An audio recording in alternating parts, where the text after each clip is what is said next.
자, 다음 기사로 넘어가겠습니다.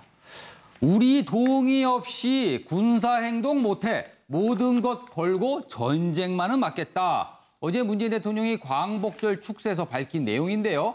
한미 동맹을 기반으로 해서 위기를 타개하겠다 이렇게 밝혔습니다. 내용을 좀 더 보면 한반도에서 또다시 전쟁은 안 된다. 정부는 모든 것을 걸고 전쟁만은 막겠다. 그러면서 북한에 이런 제의를 하고 이런 다짐을 나타냈습니다.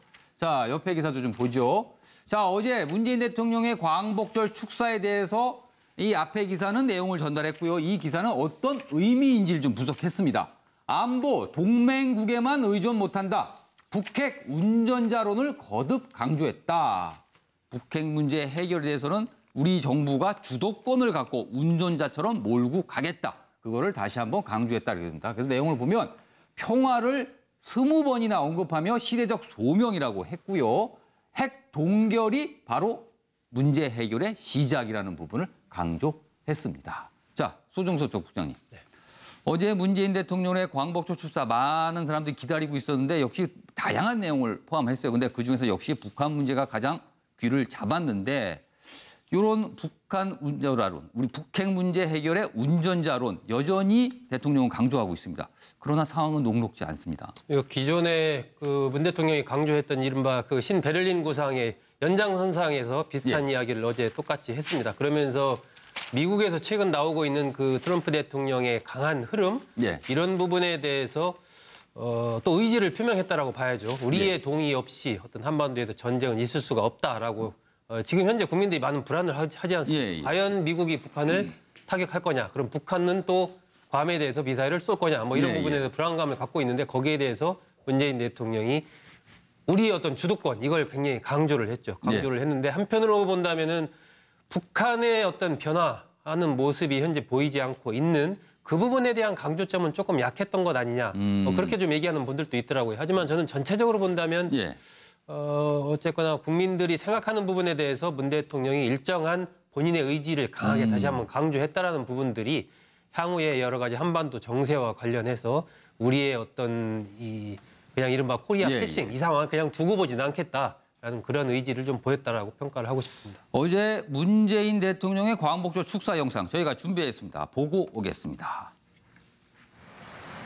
정부의 원칙은 확고합니다. 대한민국의 국익이 최우선이고 정의입니다. 한반도에서 또다시 전쟁은 안 됩니다. 한반도에서의 군사 행동은 대한민국만이 결정할 수 있고 누구도 대한민국의 동의 없이 군사 행동을 결정할 수 없습니다. 정부는 모든 것을 걸고 전쟁만은 막을 것입니다.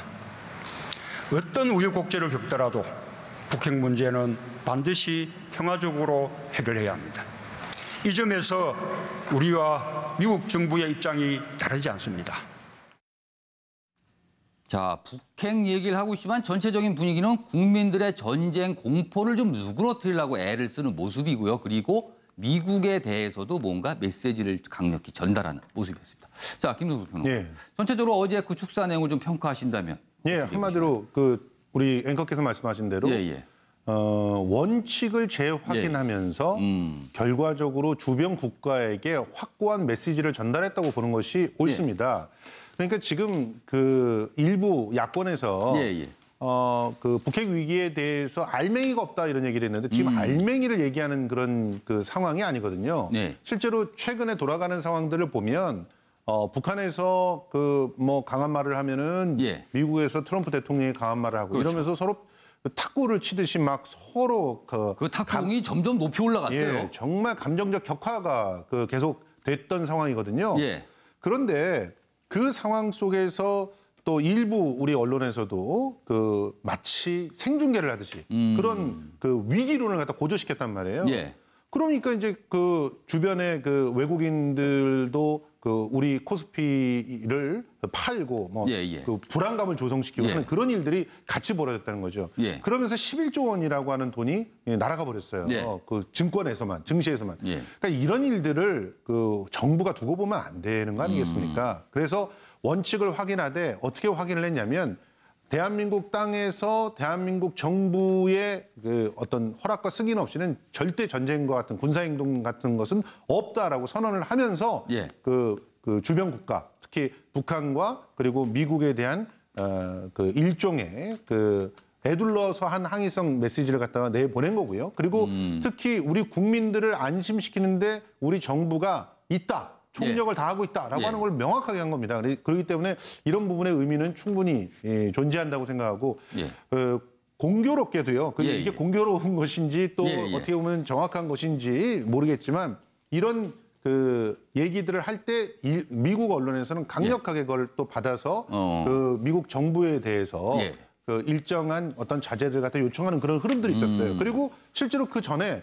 바로 트럼프 대통령의 그런 어떤 그 험한 입도 중단이 됐고요. 그리고 그렇죠. 북한 같은 경우는 아예 미사일 작전 지도 같은 걸 노출하면서 사실상 우린 쏠 의도가 전혀 없어. 뭐 이런 얘기를 그러니까 그걸 보여주고 있어요 스스로. 그걸 다 보여주면서 누가 쏘겠습니까? 저희가 기사를 좀 뒤에 준비했는데 그 내용도 맞습니다. 참 의아합니다. 그러니까 그런 상황들이 전개된다는 것은 이제 대화에 나설 수 있는 사전 준비들은 됐다라고 하는 것을 보여주는 것이고 그 안에서 원칙을 강조했다는 점은 아주 시적절한 그런 지적이었다 이렇게 볼 수 있겠습니다.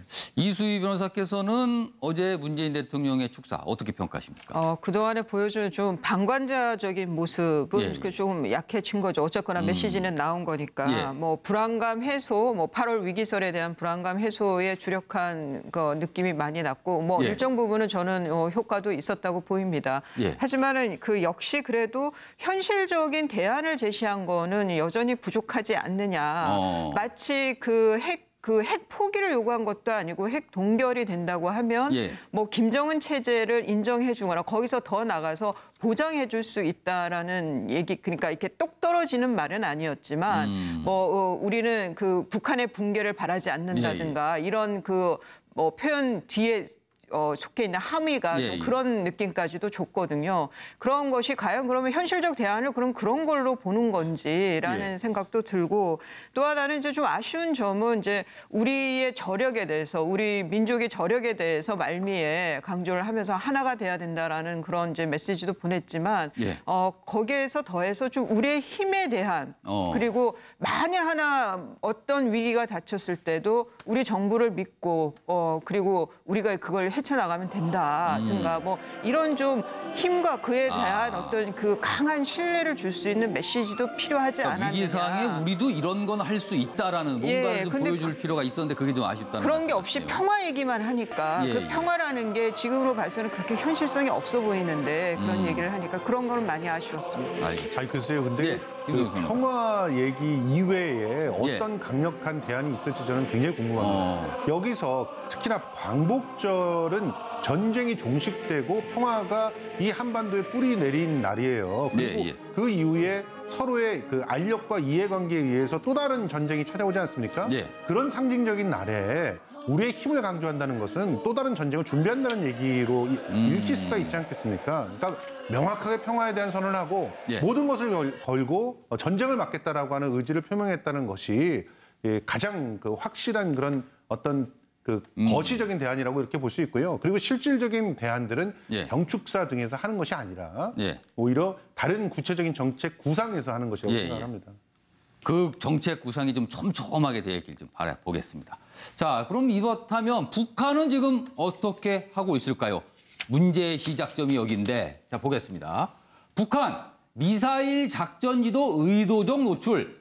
미국 위협하며 협상 제스처를 한다 이렇게 돼 있습니다. 여기 사진을 보시면 이게 14일이거든요. 한참 열흘 넘게 모습을 드러내지 않았던 김정은이 드디어 모습을 냈는데 이 사진은 북한 전략군을 찾아가서 광타격 계획 지도를 펴놓고 보고 있는 모습입니다.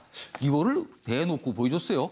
그런데 또 문제는 이 사진들 뒤편에 벽에 걸려있는 작전지도인데 여기 보시면 남조선 작전지대 그래갖고 여기 선이 4개가 그려 있어서 미사일 타격 거리별로 남조선 소위 말해서 우리 남한을 구분한 사진이 있고요. 그 옆에는 일본 타격 지도가 또 있고요. 그 앞 옆에는 또 태평양 타격 지도가 이게 고스란히 사진과 방송에 노출을 시켰습니다. 자, 소영서 국장님, 이건 뭡니까? 무슨 생각을 하고 있는 겁니까? 이것도 선전전의 일환이죠.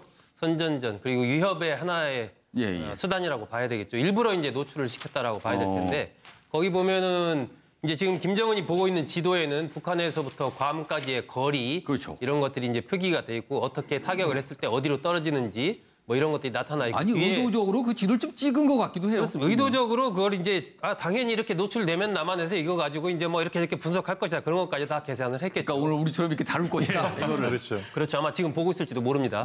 남한 같은 경우도 이제 뭐 군사 분계선 지역, 울진 권역, 포항 권역, 또 부산 앞바다 이렇게 해가지고 4개 권역으로 지금 화면에 나눠서 나오고 있어. 아주 구체적으로 저렇게 사거리까지 표시를 한 것 같아요. 각각에 맞는 미사일을 우리가 많이 가지고 있다.